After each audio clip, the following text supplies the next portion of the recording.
So, it's been 8 years. For more or less 8 years straight, I have consistently, week in and week out, went to the gym and built my body. Throughout the last 2 years, I decided to start posting my physique on the internet.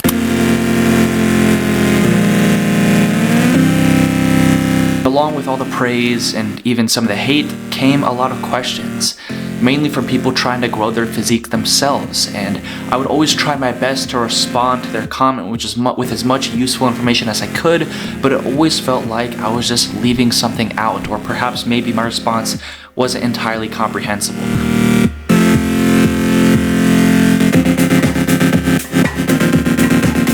So that is why during the next 8 minutes of this video, I am going to give you 8 years worth of advice that I learned the hard way so that hopefully you can have an easier time throughout your fitness journey. And if you think that I'm leaving out some useful information, please let me know what that would be in the comments so that other people watching this video can learn from you as well. First thing I want to talk about is comparison. We've all heard the phrase, yes, comparison is the thief of joy. But if you use it as the key to your success, as a benchmark to determine how you make certain decisions, then it can be incredibly helpful. When I started lifting, I had a person in mind who I wanted to look like. I knew the type of physique I wanted to build, even though I wasn't anywhere close to it.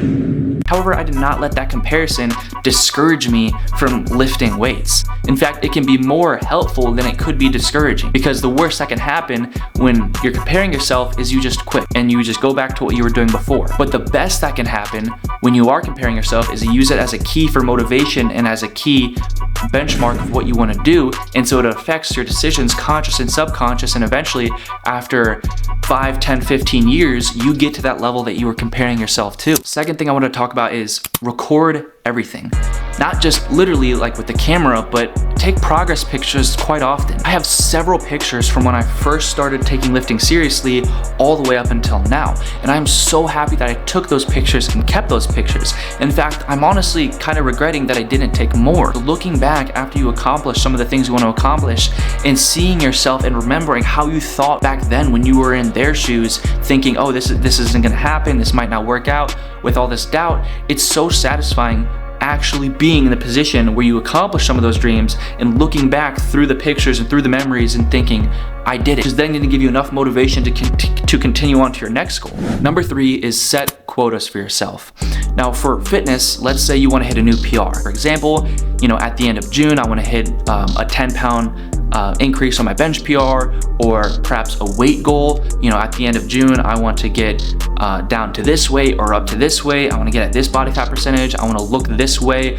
I want all of my abs to be showing and not just 4 of them, right? It's hard to actually get anywhere when you don't know where you're going. It's important to have a goal in front of you, because if you're just kind of drifting around aimlessly, if you're just kind of lifting weights without any goal in mind, then when all said is done, it's gonna look like you didn't really have any goal in mind, if that makes sense. You wanna have quotas or goals in mind so that you can actually have a reason to go to the gym instead of just lifting aimlessly. For example, one of my first goals was to have a big chest. And once I accomplished that, I wanted to get bigger legs. Once I accomplished that, I wanted to get stronger.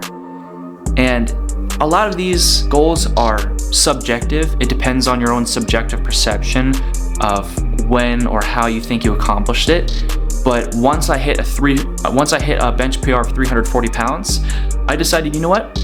I like that PR. Instead of going to 405, for now, I'm actually gonna cut back weight and get leaner again and work on more functional training such as running and CrossFit. But the point is, throughout my lifting journey, I've had regular goalposts to strive for. Fourth tip, don't try to do it alone. Try to find someone, whether it be a friend or family member, maybe brother, who you can relate with in this passion, right? So for weightlifting, try to get a buddy from school or a buddy from your hometown to go to the gym with constantly.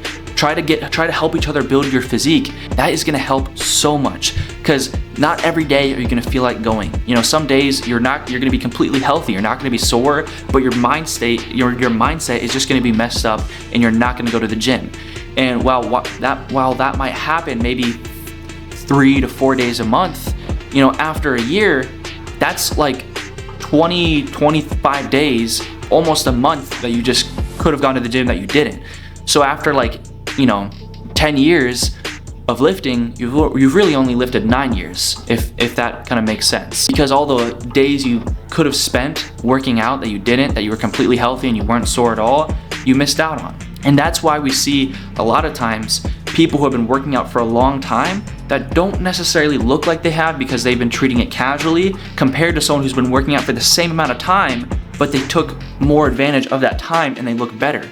And then the person who didn't take advantage of that time, who's been working out for the same time, if not longer, who looks worse, then says the other person's on steroids, but really they actually just took advantage of the resources they had at the time, which was time, right? Fifth thing here is consume content. You want to be able to consume a lot of content within your passion, like weightlifting. I can't tell you how many times I dealt with like a problem or a struggle within like my fitness journey, and that was almost immediately solved, or a big part of it was solved by just simply watching a video about it, or perhaps just watching fitness content in a video relative to it, pulled up, I clicked on it and it helped me out a lot. Whether it be how to grow a certain muscle group, whether it be how to do proper form on an exercise, consume content and don't try to learn it by yourself. They say you don't meet your true self until you're exhausted, because comfort hides the truth, but exhaustion drags it into the light. And what you find there? It's everything you've been avoiding. But it's you, the real you, the one stripped of ego. Nowhere else to run, nowhere else to be, except in the moment. And this is the inflection point. When the demons show up, are you the one who can stare darkness in the face and say, I hear you, but you don't get to decide? Or do you fold? Because when everything inside you screams quit, and you take one more rep, one more step, that's the real you. And that's where greatness lives.